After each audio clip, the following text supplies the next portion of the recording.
नमस्कार। देश देशांतर में आपका स्वागत है। मैं हूं कुर्बान अली। राष्ट्रपति श्री प्रणब मुखर्जी ने मंगलवार को राज्यपालों के 47वें सम्मेलन का उद्घाटन किया। अपने संबोधन में राष्ट्रपति ने कहा कि देश ने आज़ादी के बाद काफ़ी ताकत हासिल की है और ऐसा बुनियादी तौर पर संविधान में प्रदत्त मूल तत्वों का पालन करने के कारण हुआ। ये एक चिरस्थायी दस्तावेज है जो हमारी आशाओं और उन्हें प्राप्त करने की विस्तृत रूपरेखा दर्शाता है। हम सभी संवैधानिक पदों पर बैठे व्यक्तियों का ये कर्तव्य है कि हम इन मूल्यों की रक्षा करें और संविधान की गरिमा बनाए रखें। अपने अपने राज्यों में संवैधानिक प्रमुख होने के कारण राज्यपाल इस क्षेत्र में अहम भूमिका निभा सकते हैं। राष्ट्रपति की ये टिप्पणी अरुणाचल प्रदेश में राष्ट्रपति शासन लागू करने के क्रम में राज्यपाल की भूमिका पर उठे सवालों से जोड़कर देखी जा रही है। इस सम्मेलन के शुरुआती सत्र में उपराष्ट्रपति, प्रधानमंत्री, केंद्रीय गृह मंत्री, विदेश मंत्री, पूर्वोत्तर क्षेत्र विकास मंत्री और नीति आयोग के उपाध्यक्ष ने भी भाग लिया। 2 दिवसीय सम्मेलन में मुख्य रूप से सुरक्षा, आतंकवाद, युवाओं के लिए रोजगार, प्रमुख योजनाओं जैसे स्वच्छ भारत अभियान और सभी के लिए आवास और उच्च शिक्षा की गुणवत्ता सुधारने तथा पूर्वोत्तर के विकास पर चर्चा होनी है। देश देशांतर में यही विषय है आज हमारी चर्चा का, जिसमें मेरे साथ हैं त्रिपुरा, छत्तीसगढ़ और मध्य प्रदेश में राज्यपाल रहे लेफ्टिनेंट जनरल के.एम. सेठ, संवैधानिक मामलों के जानकार सुप्रीम कोर्ट के वरिष्ठ वकील सांसद के.टी.एस. तुलसी और संजय हेगड़े, लोकसभा के पूर्व महासचिव पी.डी.टी. आचार्य और वरिष्ठ पत्रकार टी.आर. रामचंद्रन। आप सभी का स्वागत है। सबसे पहले मैं रामचंद्रन साहब आपसे शुरुआत करना चाहूँगा कि राष्ट्रपति जी ने जो राज्यपालों के सम्मेलन में ये टिप्पणी की है और एक बार उन्हें फिर से नसीहत दी है, ये याद दिलाया है कि वो संवैधानिक पदों पर बैठे व्यक्ति हैं और उसकी गरिमा को बरकरार रखना उनकी सर्वोच्च प्राथमिकता होनी चाहिए। कुछ लोग कह रहे हैं कि इसे अरुणाचल में जो हालात अभी हाल में हुए हैं उसे जोड़ करके देखा जा रहा है। क्या कहेंगे आप? देखिए कुर्बान अली साहब, मैं तो ये कहूँगा कि पिछले सितंबर से जब जी। से वो दादरी का कांड हुआ, तब से 1 महीने में राष्ट्रपति जी ने 5 चेतावनियाँ दी थी कि हमें इंटॉलरेंट नहीं रहना चाहिए। और उसके बाद अगर आप नोटिस करें तो जब ये राज्यपालों की अपनी कॉन्फ्रेंस हो रही है, 2 दिन की कॉन्फ्रेंस है इस बार, जी। हर 2 साल में एक बार होता है, और इस बार उन्होंने ये बात स्पष्ट किया जो आपने अभी दोहराया। मेरे ख्याल में कुल मिला के अगर आप देखेंगे तो राजभवन में यहाँ पर एक परंपरा तो नहीं कहूँगा, पर एक प्रैक्टिस रहा है कि जो भी सरकार केंद्र में होती है वो अपने लोगों को चुन के राज्यपाल में भेजती है। उनको अगर हम अंग्रेज़ी में तर्जुमा करके देखें तो उनका माना जाता है court and court agents of the centre. जी। अब इसका मायने ये निकलता है कि आप अपनी जो जिम्मेदारियां हैं कॉन्स्टिट्यूशन के तहत आपको करना चाहिए, पर आप ये भी चाहते हैं सरकार में जो जो भी राज्य है केंद्र में, तो हम क्योंकि उसी पार्टी से हैं, हम कुछ उनके लिए भी मदद कर दें यहाँ बैठे बैठे। मैं इससे ज़्यादा कुछ कहना नहीं चाहता क्योंकि मेरे ख्याल में शोभा भी नहीं देगा। और जिस तरीके से अरुणाचल में जो कुछ भी हुआ, जी। वो मसला अभी एक 5 जज कॉन्स्टिट्यूशन बेंच के सामने है। तो आखिरकार इसको आप सब जोड़ के देखेंगे तो 2014 में इलेक्शन से पहले जब उन्होंने रिपब्लिक डे को संबोधित किया तो राष्ट्रपति जी का एक बहुत अहम मैसेज था देशवासियों को। जी। वो ये था कि देश की हालत बहुत ख़राब हो रही है, अगले 2 साल में और ख़राब हो सकती है, पर हमारे यहाँ नई दिल्ली में एक मजबूत सरकार नहीं आएगी तो बहुत कुछ बिगड़ सकता है। खैर वो तो नहीं हुआ, जी। और नरेंद्र मोदी साहब जब जीत के आए तो सबसे पहली बात उन्होंने राष्ट्रपति जी को यही कहा कि जैसे आप चाह रहे थे एक जी। मजबूत सरकार हम आपके सामने ला के खड़ा कर रहे हैं। तो पूरे संदर्भ में आप देखेंगे तो कुछ चिंता की बात ज़रूर उभर के आई है। ठीक। राष्ट्रपति जी भी इसको बार बार दोहरा रहे हैं। जी। मेरा मानना ये है कि उनका संदेशा यही है कि जितने राज्यपाल हैं वो भी इसके तहत से बाहर ना जाएं।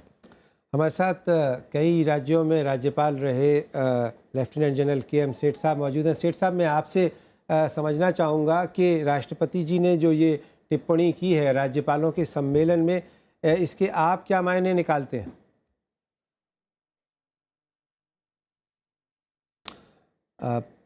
सेठ साहब से हमारा संपर्क टूट गया है। हम आएंगे दोबारा उनके पास।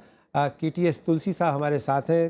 तुलसी जी, आप राष्ट्रपति के इस बयान के क्या मायने देखते हैं और ये जो राष्ट्रपति ने टिप्पणी की है ये क्या दर्शाती है? ये जो टिप्पणी की है ये दर्शाती है कि माहौल शायद इतना सही नहीं है, क्योंकि बहुत सारे मुख्यमंत्रियों ने बहुत तीखी आलोचना की है पिछले एक साल में केंद्र के और राज्यपालों के। उन्होंने यहाँ तक कहा है कि शायद जो फेडरल स्ट्रक्चर है उसको लताड़ा जा रहा है। इसके बारे में ममता बनर्जी ने हवाला दिया, जो मुख्यमंत्री हिमाचल प्रदेश के हैं उनके घर पे रेड किया गया उसी दिन जिस दिन उनकी बेटी की शादी थी। तो ये एक ह्यूमिलिएट करने वाली बात थी। और जो हमें तमाशा देखने को मिल रहा है दिल्ली में, उसका भी कोई अनप्रेसिडेंटेड है। वो ऐसा कभी हुआ नहीं कि राज्यपाल एक पैरेलल गवर्नमेंट चलाएं। दो ही उनके पास इश्यूज हैं संविधान के अंदर, मगर फिर भी उन्होंने 3 सरकार के, जो इलेक्टेड सरकार है दिल्ली की, उनके 30 ऑर्डर जो हैं नल एंड वॉइड कर दिए। और यहाँ पे सिचुएशन ये हो गई है कि कुछ पता नहीं, बिल्कुल अराजकता जैसे होती है कि सरकार का लेफ्टिनेंट गवर्नर के साथ ऐसा तालमेल बिल्कुल टूटा है कि कुछ समझ नहीं आता कि आज तक ऐसा तो कभी हुआ नहीं। मुख्यमंत्री जो ममता बनर्जी उन्होंने ये भी कहा है कि आर्म ट्विस्टिंग हो रही है, जो पॉलिटिक्स एलोकेशन ऑफ फंड्स में। और दूसरा, पैरेलल गवर्नमेंट जो गवर्नर्स चलाते हैं राजभवन में बैठ के और कई बार राजनीति करते हैं, ऐसे इल्ज़ाम तो लगते रहे हैं। ठीक है। इसलिए मैं समझता हूं कि राष्ट्रपति इसके ऊपर काफ़ी चिंतित हैं और इसीलिए गवर्नर्स को रिमाइंड किया है कि उन्होंने संविधान के मुताबिक, आखिर ये जो पार्लियामेंट्री सिस्टम है उसमें राज्यपाल तो टाइटलर हेड्स होते हैं और हर एक काम, एक या दो छोड़ के हर एक काम जो है वो कैबिनेट की एडवाइस के मुताबिक होता है। ठीक है, मैं आता हूं तुलसी साहब आपके मगर पास। फिर भी जी, तनाव बढ़ता जा रहा है और इसीलिए ये कहने की आवश्यकता राष्ट्रपति जी ने महसूस की होगी। ठीक है। PDT आचार्य साहब, आप राष्ट्रपति की इस टिप्पणी को किस रूप में देखते हैं? क्या ये एक तरह की नसीहत है राज्यपालों को, या कि चेतावनी है, या सलाह है? क्या कहेंगे?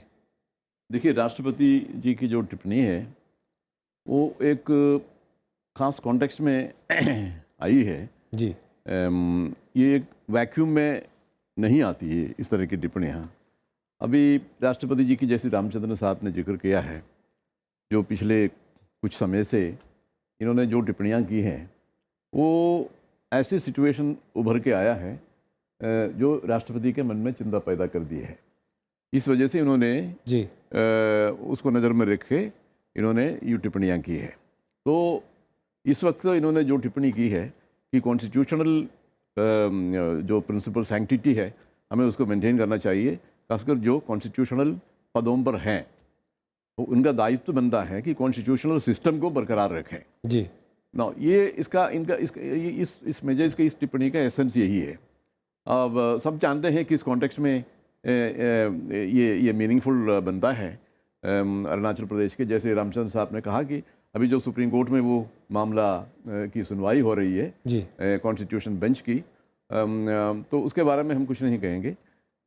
लेकिन राष्ट्रपति जी ने जो कहा है वो एक बहुत इम्पोर्टेंट एक एडवाइस है, एक कॉशन है ठीक गवर्नर्स के लिए, और उनका दायित्व भी है क्योंकि गवर्नर को अपॉइंट वही करते हैं जी। तो नेचुरली जब उनको लगता है कि कहीं ना कहीं कुछ रास्ते से अलग होते हैं तो नेचुरली उनका दायित्व बनता है कि उनको क्वेश्चन करें जी। कि ये ठीक नहीं है और अपनी सही राह पर आना चाहिए। ये तो इस कॉन्टेक्स्ट में राष्ट्रपति की जो टिप्पणी है बहुत ही सार्थक है और मेरे ख्याल से उसमें कोई अनुचित बात नहीं है। ठीक। संजय हेगड़े साहब, राष्ट्रपति जी ने राज्यपालों के अपने संबोधन में कॉन्स्टिट्यूशन का जिक्र किया है, कॉन्स्टिट्यूशन की सुप्रीमेसी की बात की है, कहा है कि इस संविधान की वजह से ही आज देश इतना मजबूत हो सका है। और दूसरी तरफ हम देखते हैं कि रोज़ सुप्रीम कोर्ट में संवैधानिक विषयों पर चर्चा होती है, ऐसे विषय आते हैं जिनको संवैधानिक पीठ को सौंपना पड़ता है। और इस सिलसिले में हाल ही में अरुणाचल प्रदेश का जो मामला है, वहाँ राज्यपाल की भूमिका को लेकर के काफ़ी सवाल उठे हैं। अभी सुनवाई चल रही है सुप्रीम कोर्ट में, लेकिन रोज़ कोई ना कोई नया सवाल आता है। सुप्रीम कोर्ट के एक सीनियर एडवोकेट होने के नाते आप इस पूरे मामले को किस रूप में देखते हैं? देखिए, सुप्रीम कोर्ट में जो मामला चल रहा है उसके बारे में टिप्पणी करना वो अनुचित होगा, पर राष्ट्रपति जी ने जो कहा है वो बिल्कुल उचित है। और राष्ट्रपति अपने दायित्व निभा रहे हैं पूरे देश को संबोधित करने का, क्योंकि उन्होंने सारे राज्यपालों को हिदायत दिया है कि हम सब संवैधानिक पीठ पे बैठे हैं और संविधान जो कहती है उसी के तहत हमें चलना चाहिए। बहुत से राज्यपाल जो राज्यपाल बन के गए हैं फिर राज्य संभालने चाहते हैं, गवर्नर से गवर्नर जनरल बनना चाहते हैं। ये अच्छा नहीं है, क्योंकि आखिरकार का तो कोई प्रावधान नहीं है। नहीं, पर उस राज्य में गवर्नर जनरल बनना चाहते हैं कि चाहे ये अरुणाचल हो या पहले हमने ऐसे किस्से जम्मू और कश्मीर में भी देखा था, जब गवर्नर को एक गवर्नर जब प्रेसिडेंट्स रूल के लिए नहीं माने बीके नेहरू साहब, तो उनको हटाकर फिर जगमोहन जी को लाया गया था। तो ये हमेशा जो गवर्नर जो होते हैं सेंटर के अपॉइंटीज़ होते हैं, पर सेंटर के एजेंट्स नहीं बनने चाहिए, क्योंकि उनका जो जिम्मा है वो संविधान को संभालना है उस राज्य में जी। और वहाँ के मुख्यमंत्री के लिए फ्रेंड, फिलोसोफर और गाइड, उससे ज़्यादा कुछ नहीं, उससे कम कुछ नहीं। और क्योंकि संविधान में प्रावधान बिल्कुल सीधे हैं कि कुछ भी अगर करना है कैबिनेट एडवाइस से करना चाहिए। सिर्फ तब जब सरकार संविधान के तहत नहीं चल सकती है तब सेंटर को रिपोर्ट भेज दे और फिर ही कुछ दखलंदाजी करे। पर ये रोज़मर्रे के जो दखलंदाजी जो हम देख रहे हैं वो उचित नहीं है। ठीक। पीडीटी अचाई साहब, अभी अरुणाचल प्रदेश का जिक्र हम बार बार कर रहे हैं, राष्ट्रपति के इस संबोधन का इशारा भी उसी तरफ माना जा रहा है। और उसकी अगर हम बात करें तो उसमें कहा यह गया था कि जब कर्नाटक की एसआर बोम्मई सरकार का मामला आया था, सुप्रीम कोर्ट का उसमें जजमेंट है कि साहब जो राज्यों की विधानसभाओं में बहुमत तय होना चाहिए, वोट ऑफ कॉन्फिडेंस या नो कॉन्फिडेंस वहाँ आना चाहिए, राजभवनों में नहीं। लेकिन हम देख रहे हैं कि 20 बरस गुजर जाने के बावजूद और बल्कि ज़्यादा स्थिति वही बनी हुई है, कई बार राजभवनों में ही फैसला हो रहा है। देखिए, ये तो गलत बात है कि राजभवन में फैसला किया जा रहा है।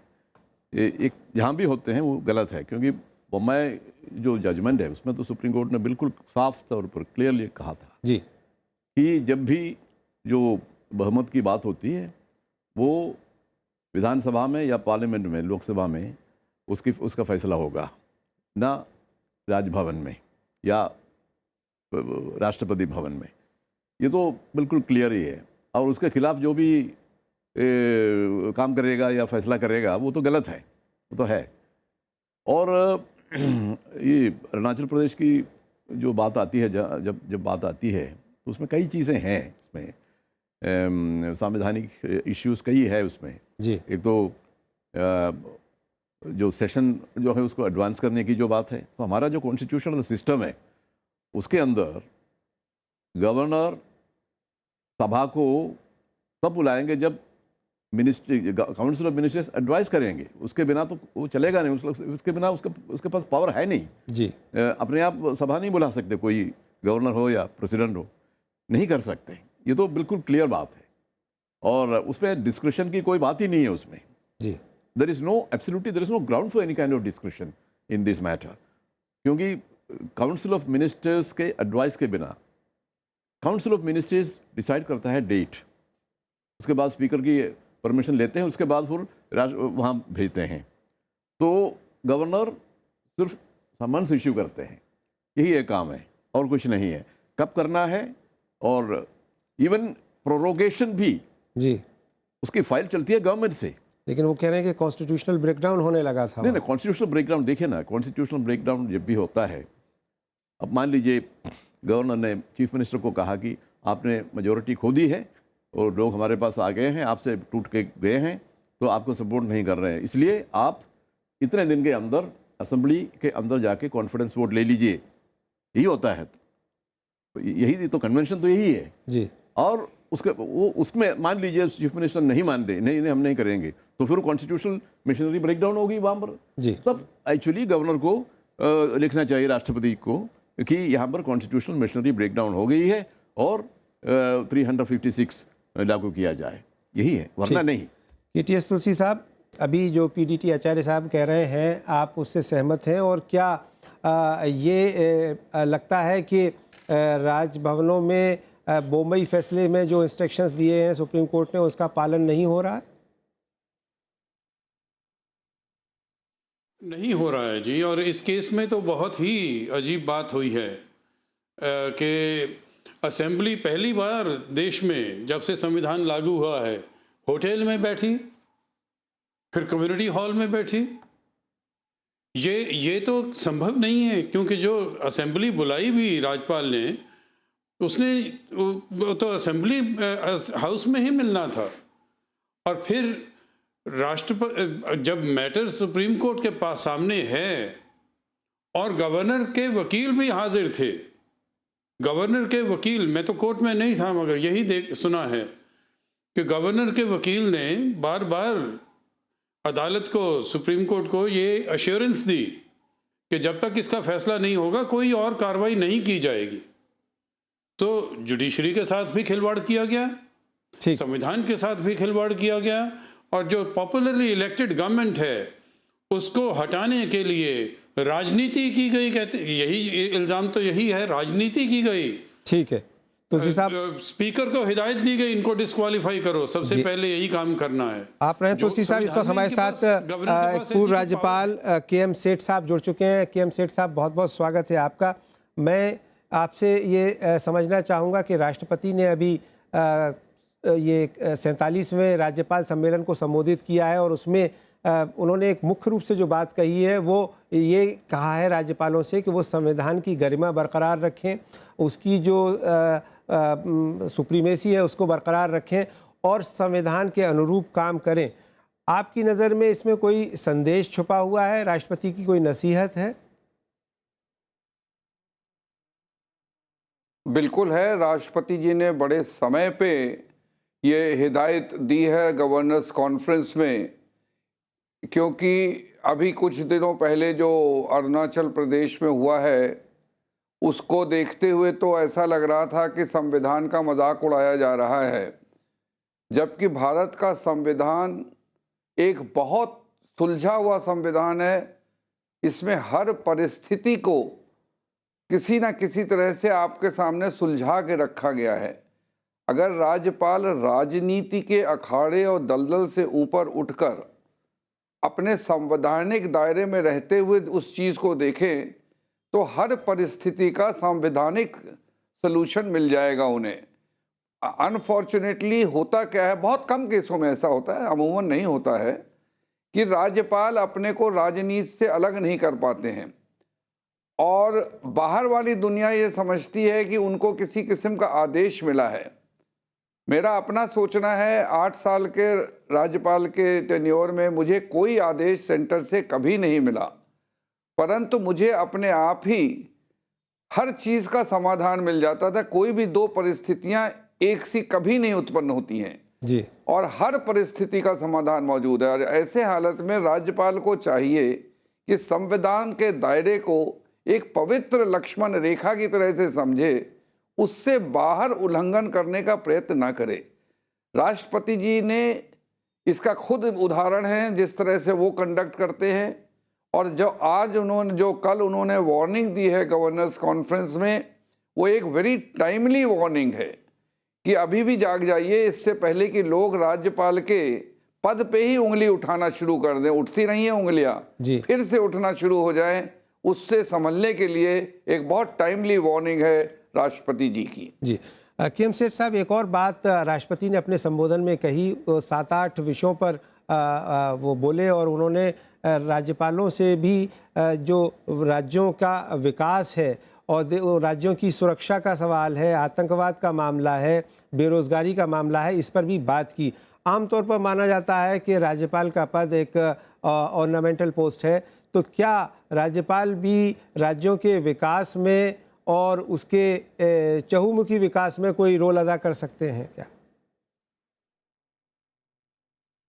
बहुत सक्रिय रोल अदा कर सकते हैं without getting involve in the political arena. अगर राज्यपाल चाहे, उनके पास इतना एक्सपीरियंस होता है, चाहे विकास का हो चाहे सिक्योरिटी का हो, वो हमेशा चीफ मिनिस्टर से आपस में गुफ्तगू करके सुझाव दे सकते हैं। और मैंने जो खुद फील किया है कि हर चीज़ में बिना दखलंदाजी करे हुए आप राज्य के शासन को में चलाने में अच्छी तरह से मदद कर सकते हैं। ये कहना कि एक ऑर्नामेंटल पोस्ट है, मैं बिल्कुल सहमत नहीं हूँ। ठीक, ये पोस्ट डिपेंड करती है आप किस तरह की भूमिका निभाना चाहते हैं। अगर संविधान का जैसे दायरे में रह के आप मदद करना चाहते हैं राज्य की, तो राज्य का एक एक बच्चा आपकी इज्जत करेगा, राज्य का शासन आपकी इज्जत करेगा और आपको बहुत बहुत हेल्प करने का मौका मिलेगा। ठीक है। संजय हेगड़े साहब, बार बार ये सवाल उठता है कि साहब संविधान की रक्षा होनी चाहिए, संवैधानिक दायित्वों को पूरा करना चाहिए, संविधान के अनुरूप काम करना चाहिए। बावजूद इसके सुप्रीम कोर्ट में ये मामले लगातार बढ़ते जा रहे हैं जो संवैधानिक पीठ के सामने लाए जा रहे हैं और राष्ट्रपति लगातार इस बात को लेकर के चेतावनी दे रहे हैं, जैसा टी.आर. रामचंद्रन साहब ने भी कहा। बावजूद इसके उन मामलों में कोई कमी नहीं आ रही है। तो क्या इस पूरे मामले पर एक नए सिरे से कोई डिबेट शुरू होने की ज़रूरत है, नए सिरे से डिफ़ाइन किया जाना ज़रूरी है? देखिए, हम जितने भी डिफ़ाइन करें, कोई ना कोई नुक्स कोई ना कोई निकाल ही लेगा। जी, मुझे याद आता है कि बाबा साहब अम्बेडकर ने क्या कहा था जब कॉन्स्टिट्यूशन बनाया था। उन्होंने कह दिया था कि हम पूरे दुनिया भर से प्रावधान ले आए हैं, एक बड़ी लंबी अटल कॉन्स्टिट्यूशन हमने बनाया है, पर जो कॉन्स्टिट्यूशन चलाने वाले आदमी अगर ढंग के नहीं निकलें तो ये सब फजूल है। अब ये जो राज्यपाल हो या कोई भी संवैधानिक पद पे, जब आप आदमी सही बिठाओगे जी, कॉन्स्टिट्यूशन चलेगा। ठीक। टी.आर. रामचंद्रन साहब, हम इस चर्चा के बिल्कुल अंतिम चरण में हैं। आपकी आखिरी टिप्पणी के आखिर ये बहस अपने तार्किक परिणति तक, अपने लॉजिकल कंक्लूजन तक कैसे पहुंचेगी? देखिए, गवर्नर्स कॉन्फ्रेंस से पहले ये चर्चा ज़रूर उठी थी जब अरुणाचल प्रदेश का किस्सा हुआ जी, कि ये एक नए मोड़ पे लाके खड़े कर दिए राज्यपालों को। उनको खुद बैठ के इस पे टिप्पणी करनी चाहिए कि उनके दायरे में क्या क्या आता है, क्या नहीं आता है, क्या इनोवेशंस वो कर सकते हैं। आखिरकार गवर्नर्स कॉन्फ्रेंस तो एक प्लेटफॉर्म नहीं है जहाँ पर कि ये डिस्कस हो सकता है। पर मेरा मानना ये ज़रूर है कि गवर्नर्स को भी शायद एक कोचिंग मिलनी चाहिए वो अपने राजभवन में बैठने से पहले, ताकि बार बार जो चीज़ें उभर के आ रही हैं ये उभर के ना आए और राष्ट्रपति जी को बार बार ये ना बताने पड़े कि आपको संविधान के तहत रहना पड़ेगा। पीडीटी आचार्य साहब, आप क्या कहेंगे? सहमत हैं आप? देखिए ना, ये चर्चा तो चलती रहेगी जी, और इश्यूज आते रहेंगे। ये कहीं अंत ना होने वाला है। वो जैसे उपनिषद में कहते हैं नेति नेति जो है जी, वो वही होगा, इसमें भी इसका कोई अंत नहीं होगा, क्योंकि हमारा जो पॉलिटिक्स है वो इस तरह से चलता है कि इश्यूज इस तरह की आती रहेंगी और चर्चा चलती रहेगी। खैर, वो सही है या गलत है वो तो चलती रहेगी। तो क्या हम राष्ट्रपति की इस टिप्पणी को, जो कि काफ़ी गंभीर है, एक रस्म अदायगी माने? ना, बिल्कुल नहीं, बिल्कुल। ये तो मैंने पहले ही कहा है जी, ये खास कॉन्टेक्स्ट में इन्होंने ये टिप्पणी की है, जी, उसको सबको ध्यान में रखने की ज़रूरत है। खासकर जो कॉन्स्टिट्यूशनल पदों पर जो विराजमान हैं लोग, जी। इनको बिल्कुल इस पर ध्यान देना चाहिए। बहुत बहुत शुक्रिया पीडीटी आचार्य साहब TTS तुलसी साहब, हमारे साथ लेफ्टिनेंट जनरल KM सेठ साहब जुड़े, आपका बहुत शुक्रिया। संजय हेगड़े साहब और TR रामचंद्रन साहब। तो उम्मीद की जानी चाहिए कि राष्ट्रपति ने राज्यपालों के सम्मेलन में जो संदेश दिया है, जो नसीहत दी है, उस पर अमल किया जाएगा और आगे आने वाले दिनों में ऐसी घटनाएं देखने को नहीं मिलेंगी जिससे संविधान पर बैठे व्यक्तियों के ऊपर किसी तरह की कोई उंगली उठे या राज्यों को या देश को किसी तरह का कोई नुकसान पहुंचे। देश देशांतर में मेरे साथ इतना ही। नमस्कार।